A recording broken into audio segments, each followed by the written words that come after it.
We refer to them in a variety of ways. Sometimes there are pets, sometimes we just say domestic animals, sometimes they are fur family or our four-legged family friends or whatever we may call them. So many of us out here are fans and lovers of animals, dogs, cats, maybe other animals as well. Well, we're going to be talking about that a bit today with someone who is a true champion for animals. So put on the brakes, grab a cup of coffee, and join the conversation because, once again, it's time for Coffee Breaks with Steve.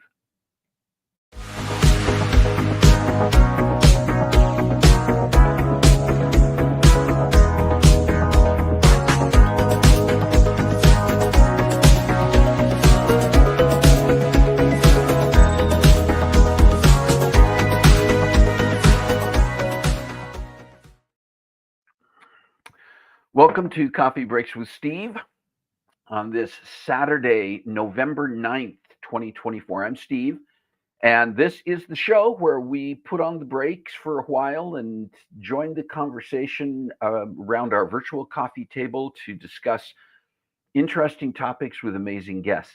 So if you're here for the first time today, we want to welcome you. If you've been with us before, welcome back. All right. Well, hey, I want to see who's here already. I see that. Okay, this is interesting because surprisingly, my feed is not giving me names. It's just saying Facebook user. I got to appreciate that.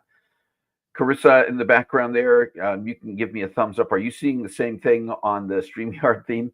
stream. I think I may know why that happened, but I'm not positive. Anyway, I've also got Facebook open so I can see that Kim is here, Carla, Shalan, Kathy Garlic. Good to see you all. Um, yeah, so we'll see how. And I see a Facebook user that says, I'm here for the first time today. So, yeah, this is going to be interesting because I'm going to have an interesting time. I cannot see names on the Facebook comments. Yeah, say Facebook user. Carissa is our director. Carissa is in the studio, but in the background seeing the same thing. Anyway, listen, I'll try to keep track of this on the Facebook stream to the side as well, and hopefully we'll be able to figure out who's who here. But anyway, and Rick is here. Hello, Rick. Yeah, I'll do my best with trying to identify who's here. Yeah, thank you. Carissa put in the chat there. For the person who's here for the first time, please tell us how you found us. Let us know your first name, where you're tuning in from. We'll be able to go back in later on Facebook, I'm sure, and actually see the names and see who was saying what. So if Kathy, if we don't acknowledge you by name during the chat here, just know that's because our studio platform is giving us some bizarre information today. Okay, listen, thank you for tuning in today to Coffee Breaks with Steve. As we mentioned a minute or two ago, this is November 9th, 2024, if you are watching live. And if you are tuning in later on to watch this, it may not be November 9th, but you can still put your comments in the chat. We will still see them.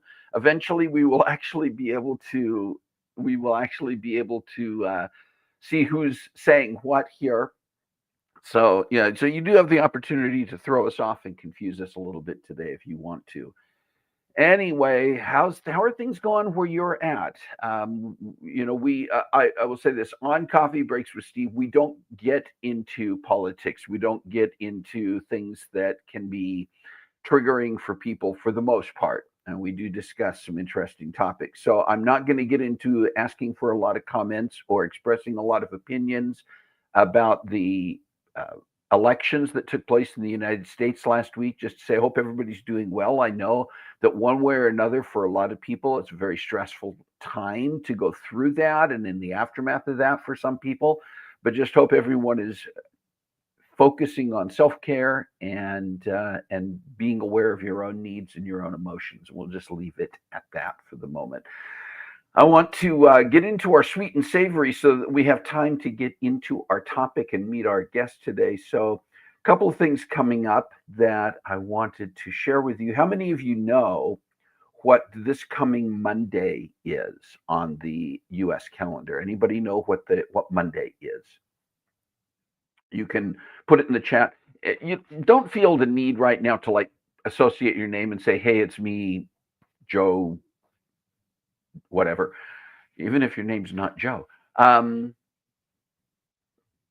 Yeah, so it is in fact Veterans Day on Monday, and it is a holiday, and I'm going to use that term, even though we don't. A lot of places do not. Many places, I would say, the majority of businesses, et cetera, do not necessarily take the day off as they do for some other U.S. holidays. But it is one that sometimes maybe we tend to overlook. I need to keep up with what I'm supposed to be doing here. There we go. It's Veterans Day on Monday. And some of you who've tuned in the past know that one of the organizations I've been involved with and that we have featured here on Coffee Breaks is an organization called Saber 6 Foundation, which is an organization that focuses on the needs of veterans. It was founded by a gentleman by the name of Chris Kalenda, a retired U.S. Army colonel, who himself served with a company of 800 paratroopers in Afghanistan in 2007, 2008. They dealt with some of the losses of personnel there and some of the things that they all went through and brought home with them in terms of physical and sometimes emotional trauma. I'm not going to spend a lot of time on that, but I do want to share a video with you today that was prepared by Colonel Kalenda and our friends at Saber 6 Foundation, just a little bit about how we can approach Veterans Day in a positive way. So take a look.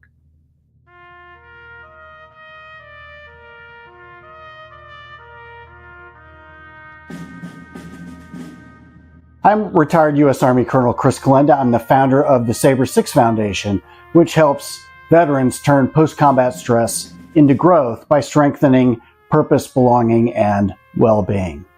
Veterans Day is upon us, and let's use this opportunity to really build bridges between veterans and civilians, just like we need to build some bridges across our entire society. And one of the great ways to do that is just by asking good questions. So right now, oftentimes, people will come up to a veteran and say, "Thank you for your service," and they'll run away not knowing what else to say. And a veteran might mumble, "Thank you for your support," or do something else, and then we both go our separate ways. There's no understanding between the two groups. So what I encourage you to do when you see a veteran is to ask them a couple of simple questions, such as, "Hey, what did you do in the service? What did you like most about your time in the service? Tell me a little bit more about that." And for veterans, it's incumbent upon us to build bridges from our side too, and actually talk to people about what our service meant to us and the experiences that we had that were particularly joyful or were fond of, and let people know a bit more about what it's like to serve your country. And doing those simple things will help bring us closer together and is only going to strengthen us as a society. So happy Veterans Day. And if you want to learn more about the Sabre 6 Foundation, simply go to our website, sabre6foundation.com. Happy Veterans Day.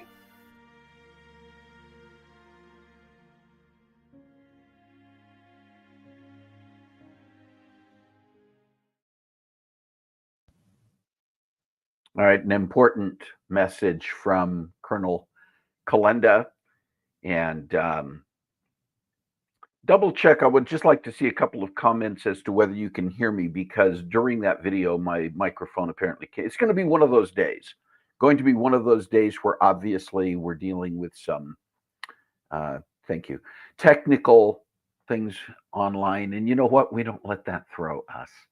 But thank you. And thank you to Colonel Kalenda. And thank you to anyone who is tuned in today who did serve, has served in our military. I will say thank you for your service, but I will also love to engage with any one of you and talk more about that as Chris Kalenda recommends that we do.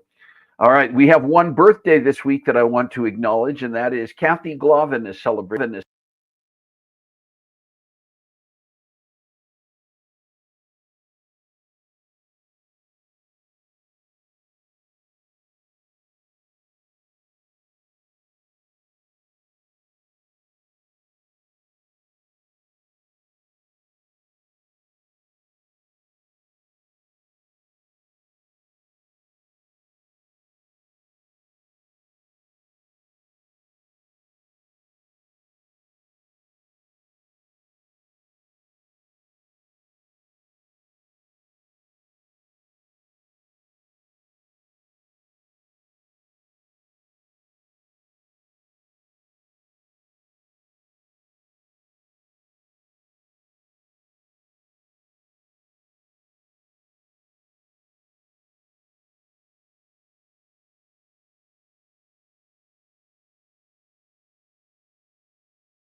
By any chance, can you hear me at the moment? All right. We changed, I went ahead and changed browsers here, and I do think it's a StreamYard issue, or it's a StreamYard issue on Chrome. So my apologies, my appreciation for your patience. We're going to try this one more time because when things happen, we try to roll with it. So here we go. Let's try this again.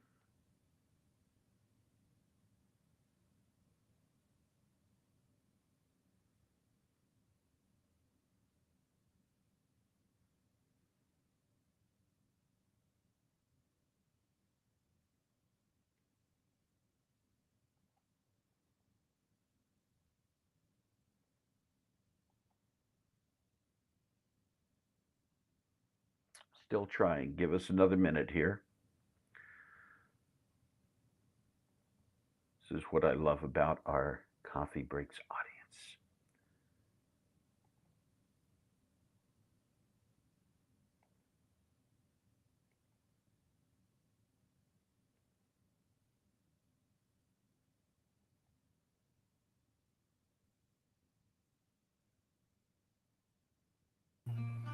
Well, Melanie, welcome to Coffee Breaks with Steve. Thank you for taking the time to be here with us today. Oh, thanks. Hey, listen, I brought my coffee. Good. So did I. So we're ready to actually rock and roll here. We talk about your leadership and involvement with animal welfare, but I'm curious about your background, how you ended up involved in helping animals. So when right after I graduated from high school, I went to junior college and I started working at a children's store called Cartan's it was in San Ramon. During that time, I really learned a lot about child passenger safety. So this is going to be a very weird segue to animal welfare, but it does. Like for me, children and animals rely so much on us to do what's best for them. And sometimes people don't make the best decisions for them, or they just don't know enough to make the best decisions. And so while I was at Cartan's, I became pretty obsessed with highway safety. I was going to school. I was getting ready to go into a nursing program. And actually, right when I got accepted into a nursing program, I said, no, thank you. I'm not going to do that, because I had actually just convinced AAA in their traffic safety department in San Francisco to hire me. And so at that time, I had already paid for myself to become a National Highway Traffic Safety Administration child passenger safety technician. I went through the advanced course. I was like number 409 in the country for, maybe it was 429, I can't remember, for as an instructor. So I became an instructor. And so I brought this kind of expertise, occupant protection expertise to AAA. And so while I was working at AAA, I ended up getting my bachelor's degree at Cal State Hayward, which is now Cal State East Bay, and really just dedicated my life to saving children's lives. At the time, car crashes were the number one reason that children were dying in our country, and we knew enough to protect them, but our state laws weren't catching up with what was really needed, and parents relied on those state laws to tell them what was right and what was wrong. And so it was such an amazing experience working at AAA, because I was trained in media, I was trained in government affairs, I learned how to lobby for legislation. We covered 3 different states. And then because I was an expert in this area, I got to work with AAA National. And I can't even stress how much I loved doing what I was doing. And I had the opportunity to work in Washington, D.C. I mean, it was just like, for somebody who's I describe myself as roadrunner on a leash, the opportunity to like grab onto other opportunities at every second was just, I loved it. So then, I got married while I was there, and I had my first baby, and my first baby kind of just ruined me a little bit. Before I had a baby, I would still have all this empathy for parents that had lost their children in automobile-related incidents.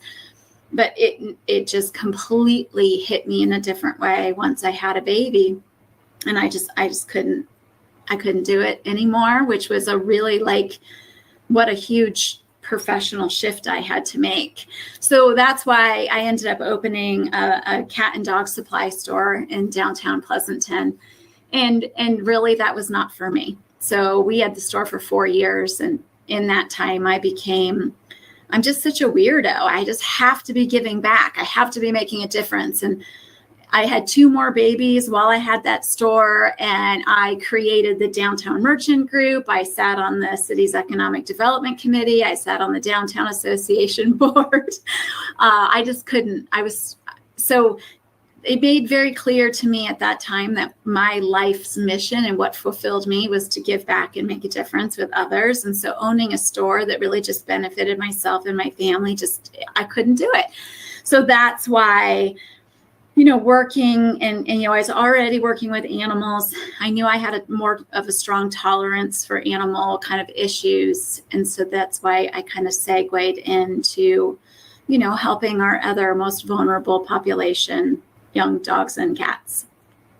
Talk a little bit, Melanie, about your role now with Valley Humane and the focus of the organization on animal welfare.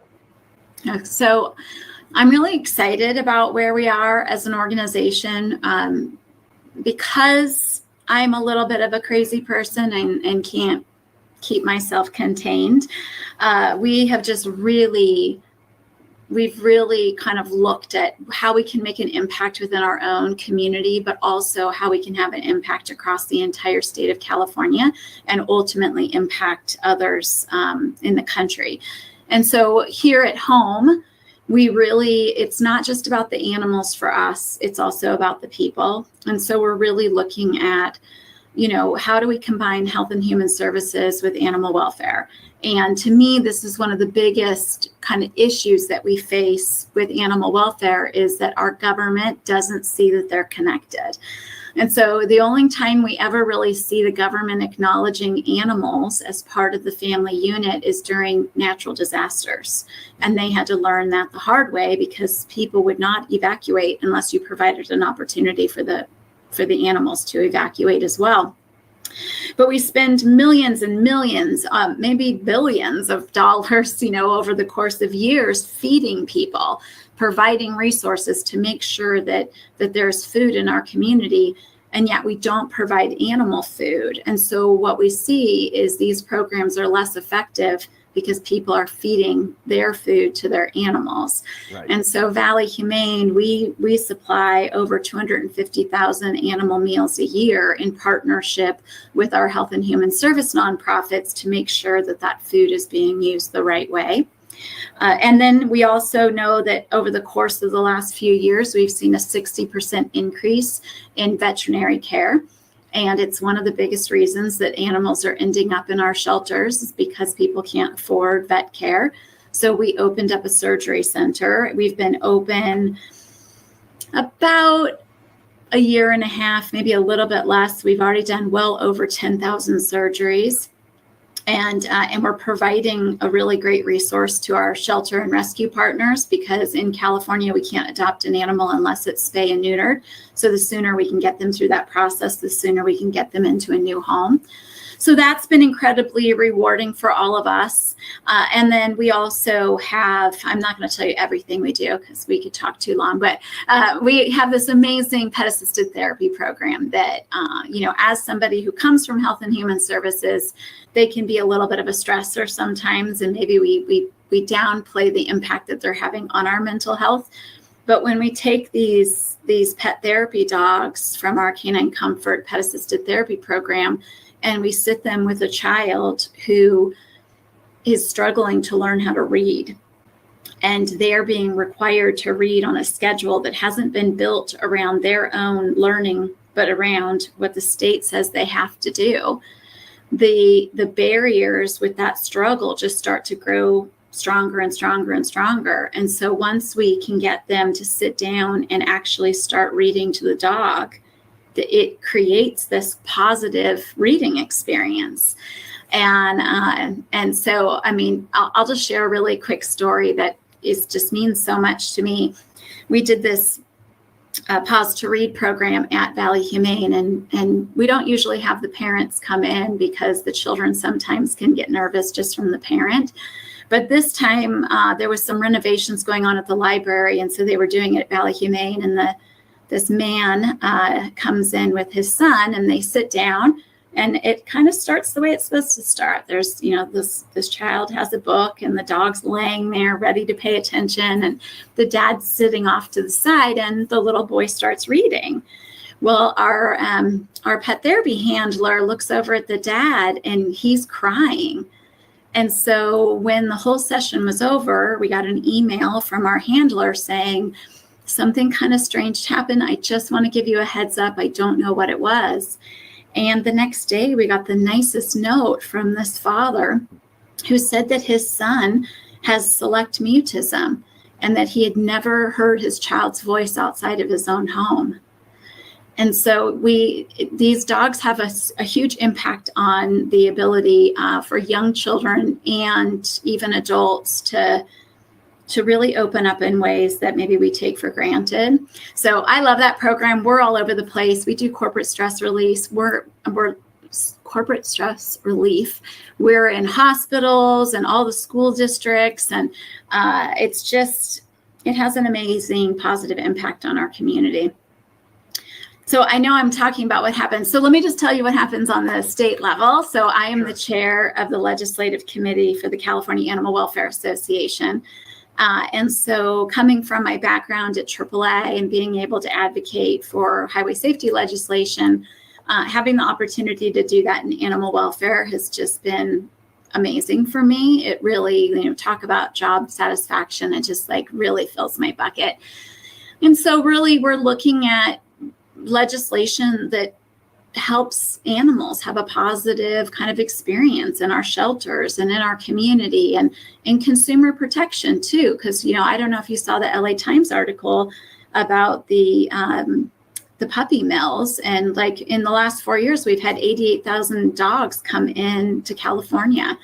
So, and some of these dogs were sick. There were fraudulent records. And so we're really looking right now on consumer protection. But having the opportunity to just make an impact at that state level and not just locally, looking at housing issues, because housing and insurance, there's so many restrictions on having animals. Mm-hmm. And so the more restrictions we place on people to have their animals, the less likely they get to keep them. So they end up in our sheltering system. And so we're really trying to keep animals out of our shelters and with the people who already love them. You sharing some of the things that you've been able to accomplish in the last few years. And in the middle of all of that, we dealt with the pandemic. And I wonder if you'd be willing to talk about the impact that the pandemic, that COVID has had on animal welfare through the pandemic time itself, where so many things were shut down and so much was restricted, and where that stands today. During the pandemic, people in animal welfare, we felt like we had kind of won the lottery. It was such a good time for animals. Everyone was at home. There were fewer stray animals being taken into animal shelters. We had actually less unwanted litters of puppies. It was just like this. It was this amazing time for animals because we ran out of animals. So people were alone. They were lonely. They needed companionship. So, we could have a 6-year-old, 3-legged, blind, deaf, diabetic dog, and we would have 40 applications on it. Wow. People were just starving for this companionship. And so because we didn't have as many animals going into the shelter, that meant that from kind of a rescue like we are, there were fewer animals to pull into our system. And so we still were able to do it, but compared to the demand, it just was far exceeded what was in the animal shelters at that time. And so as an industry, we started talking about animal shelters becoming more of a community resource center, helping people get the resources they need so that they can keep their pets, and really looking at a future where maybe we wouldn't be filled up with homeless dogs and cats. So it was a time of just really positive thinking and hoping for the best. Well, at the same time that we were struggling to meet the demand, people were going online and they were buying animals like crazy. And so we had, that's where this LA Times story you're looking at since the pandemic, like 88,000 animals entering. Now, those animals do not have to be spay and neutered like shelter animals do. And so today, our shelters are fuller than they have been in years. For the first time in years, shelters are euthanizing for time and space again, which they don't want to do. Adoptions are super down. So we are having our adoptions right now are at like 2016 numbers. So it's just kind of devastating. It's really devastating, not even kind of devastating. And so, Yeah. and I would say one of the hardest things for all of us is that there's a laser focus on the shelters, which is kind of unfair because this isn't actually a shelter issue. This is a society issue. So we should be laser focused on what's causing animals to enter our shelter and why people aren't either reclaiming them or adopting them. And instead, there is this massive critical focus on the shelter itself. And somehow the shelter is to blame for any euthanasia, any overcrowding. And I'll just add that, like, when you think about the shelter, we have veterinarians. It's very kind of veterinary based. We have like a quality of care. We have to make sure we manage disease transmission. We have to look out for their mental health. And so there's no other industry where you can't stop the flow of intake. Like if you go to an emergency room and they've met their capacity for care, they have to say, no, you have to go somewhere else. But in animal welfare, that doesn't happen. And so we are seeing kind of a very extreme situation right now that's all related to all these animals coming in, making lots of babies, not having access to vet care. They can't afford the spay and neuter. And so now we're really just in a panic in California. So everyone adopt. Yeah. You're mentioning euthanasia because of overcrowding situations. Can you talk just a little bit? We hear about the no-kill movement. And can you explain a little bit about what the no-kill movement is, where that came from, and should people be looking specifically, and how should they be looking for organizations that are no-kill organizations when they want to support an organization or consider adoption? So the no-kill idea is really this idea that you're not going to euthanize for time or space. And so most shelters, like before we got to where we are today, most shelters would do anything and everything they could to not be euthanizing for time or space. And so this was kind of like, it's a reasonable request. But then there's a larger national group that came in and started putting metrics around it. So now all of a sudden, 90% of your animals have to have a live release. And if you're not at 90%, then you're not no kill and there's something wrong with your system and you need to fix it. And so this messaging has become so prevalent in our community, but people don't really understand what that definition means. And so oftentimes people think that no kill means that you are not euthanizing at all, which is not true. So like even Valley Humane, we will euthanize for the same reasons an owner would euthanize. So for severe medical that we know we can't treat and the animal is suffering. Right. Or a very dangerous animal that is a risk to themselves and to others.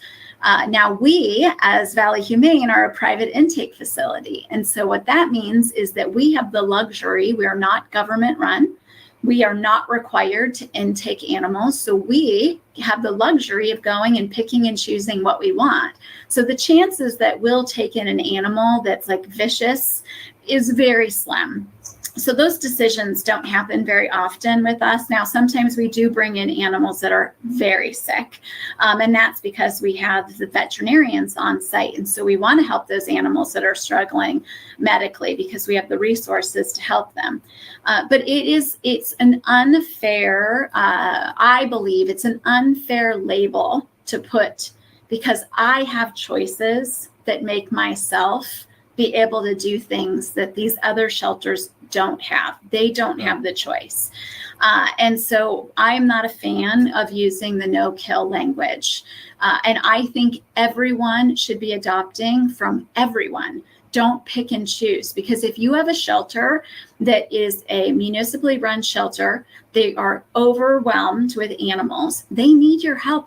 They need people, because the kind of the idea of euthanizing for time and space, if you have, let's say we have 3 dogs that have heart murmurs, that takes a special family that is going to adopt each of those dogs. Those dogs need to stay longer than like a cute, white, fluffy little dog that's going to be adopted right away. But by going in and adopting that cute, white, fluffy dog, you've just created more time for the dog that has a heart murmur. But if nobody's going in and they're not adopting, then as the animals start to stack up, and our goal is to never have them stack up to a point where it's inhumane treatment. Like, our shelters should not be violating our own laws simply because they don't want to euthanize, and no one wants to do it. But the only way to really stop that flow is for people to adopt. And so, it's a math equation. I don't mean to like kind of almost seem insensitive, but if you have 20 spaces for animals and you have 15 that come in that day and none of them go out, none of them are reclaimed, none of them get adopted, and the next day you have 10 more coming in, well, now you are over capacity. So are you doubling up animals? Are you asking them to live in cages in the hallway? Do you have a foster program? Because what they do is they try to stop the flow of animals, like which animals can we say no to? So maybe like an owner surrender, they can put them on a wait list, because that means that they don't have to euthanize for space if they can stop the flow. Some shelters aren't taking aren't taking community cats in, because the only outcome for most community cats would be euthanasia. And why would you do that? They're perfectly fine living out on their own. And so you start to make these decisions so that you don't have those negative outcomes. And so my advice would be that right now in animal shelters, we do not have the stereotypical Chihuahua pit bulls like we used to have. Right now, because of the giant increase in purebred dogs coming in over the last 4 years, I have 3 Frenchie puppies that are mixes in our facility right now. In all, I've been here 13 years. The first 10 years, you would never see a Frenchie in an animal shelter. And in the last year, I think we've had 5. So I would say more than ever, it's a good time to adopt from an animal shelter or a rescue, because we have so many amazing animals. And I'll just add one more thing.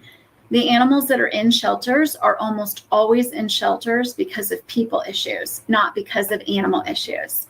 And so these are not broken, abandoned, abused animals. These are animals that had to be surrendered because their families couldn't find housing. They couldn't afford vet care. They had to relocate out of state, and they couldn't take the animal. So they're really good animals that just need somebody to take them home. Mm-hmm. How can community members like me get involved and engaged in helping to find productive solutions, whether that's adopting, volunteering, or other ways that we can be involved in being part of the solution? That's such a good question, Steve. I will tell you that, first of all, just a general understanding of the craziness that's happening. And though I'm in California, I can tell you there are shelters all over the country that are dealing with the same problems that we have. And what's happening is our community doesn't always understand what their impact is, because they're just a single person. So it's like kind of like being in a boat and throwing a plastic bottle into the ocean. If only one person is doing it, it's probably not a big deal. But when everyone's doing it, now we have an environmental crisis. And so that is kind of where we are right now. And so if you need to rehome your animal, do it outside of a shelter. Like, shelters should not be a place for animals that are not at risk. And so there is a program called Home to Home. I think it's home-home.org. where you can actually rehome your own animal. And there's no reason that you should feel kind of insecure or weird about doing a home-to-home transfer. Animals do not benefit from going through a shelter first. It's considered one of the most stressful things that animal will ever experience. So if you need to rehome, use a rehoming site. Put your animal on Nextdoor. Nobody will be pickier about who your animal goes to than you. And so please, like, don't impact the system if you don't have to. And then adopt. So, if we have all these animals flowing in and we have a block of animals leaving, that's what really causes our euthanasia for time and space. And so if you are looking for an animal, just consider adoption first. I am definitely not one to shame people for buying from a breeder. But if you want to add an animal, just consider adopting first. And if you find a rescue group that you don't want to work with, they want to do a home check, a background check, all those things that can feel very, very personal and invasive, you don't have to do that. Come to a shelter. Like many of us that have shelters, we just want to know that you're a good person. We want to make sure the animal's a good fit for you. We're not going to do all these background checks. We will say no if we think the match isn't right. But for the most part, we just want animals to find good homes. And so don't give up just because there's some barriers. And so the other thing you could do, you can volunteer in the shelters. We all need volunteers. You could foster. I will say that only the most special human beings in the whole world become fosters, because you are bringing these animals into your home. You're providing love and care and attention. You're giving us valuable information so that we can understand what kind of home this animal would flourish in. And then when we find an adopter, you're handing that animal over. And so I have the most pride and respect for our fosters, because emotionally they give so much, and they will cry. They come in, they are crying, they're saying goodbye, but they know that this animal is going to a great place. And then like the same day, they take more animals. And so what fosters do is they create more space. So if I only have 20 kennels, but I have 10 foster homes, gosh, if it's litters of kittens, you've just expanded our shelter capacity quite a bit. And so fostering can be incredibly rewarding and can make a huge difference for all of us in animal sheltering. And then if you're just like, oh my gosh, I can't deal with any of this, you can also donate. So even if it's a public shelter, they often have friends of groups that you can support. You can financially support rescue or private shelters. And then also one last thing is be an advocate for the animals on social media. So if you go to my website and you see a cute dog or cat and you're like, oh my gosh, that cat's been there for so long. Just, share that cat's page and just say, this is an amazing cat that's been looking for a home for 6 months. Is there anyone in my network that's interested in bringing this cat home? But what I would ask that you not do is go online and say, this shelter's horrible, they're going to kill this animal. That doesn't actually get people to want to adopt that animal. And that doesn't get people to want to come into a shelter. That makes them want to stay away from animal shelters. And so we want to be partners in this and work together versus figuring out who the enemy is and going after them. So let's suppose I'm putting myself in the place of anybody who's watching this, and I want to find my local animal shelter, or maybe I'm looking for a specific type of animal or a specific breed that I may be considering adopting. What can people do? Where should people be looking to find their community areas for these types of things? So you can just Google animal shelter or rescue in your area. That's pretty easy. But if you're looking for a specific breed or a breed mix, you can go on petfinder.com and adoptapet.com. both of those websites are really good resources. All of our animals get uploaded to both of those sites. So most of our shelters and rescue groups are utilizing those two platforms as an opportunity to highlight their animals. And sometimes, like at Valley Humane, we don't breed specify unless we know for sure. So, if we have a Cocker Spaniel come in and it has actual papers, we will say it's a Cocker Spaniel. But if it just looks like a Cocker Spaniel, we may not say that. And so it is possible that you may have something that you really want in your local shelter, but because they didn't want to guess what breed it is, it might not pull up as easily. So you don't want to just exclude the opportunity that you could find a dog in your local area because you couldn't find it on Pet Finder. But if you are on that site, you'll find every animal. You can put your zip code in so it can kind of bring your search a little bit closer to home. And then also there's breed specific rescues. So I love golden retrievers.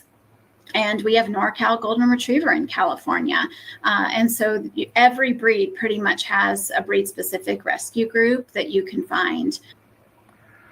So finally, Melanie, let's say that somebody lives in the Tri-Valley region where you are, and they would like to find out more specifically about Valley Humane Society, maybe to come in and adopt, maybe to volunteer, or to find out more about your programs. Or if somebody from any of our audience locations would like to find out more about how they can donate and support Valley Humane Society, how can they find you? So valleyhumane.org is our website. You can go onto the website and learn more about the organization and all the different work that we're doing. And there's an opportunity to donate. We are supported exclusively through community support. So one of the things that I don't know everyone really realizes is that animal welfare doesn't get any federal funding. And at least in California, we get no state funding either. So all the money that filters into our government shelters is all local tax dollars. And so this is why sometimes some of our most under-resourced communities have the hardest time keeping up with the population because their shelter doesn't have the same resources that they do in San Francisco. And so, yes, we are privately run. We live off of community support. And really, if anybody has any questions about some of the stuff we talked about, you want to get involved, you don't like what I said and you want to talk about it, you can reach out. I'd be happy to talk to you as well. Well, Melanie, thank you so much for taking the time to be here with us on Coffee Breaks with Steve to talk about the work that you're doing. And thank you for championing and advocating, you and all of your staff and volunteers, for the welfare of animals in your community and really well beyond. Thanks, Steve.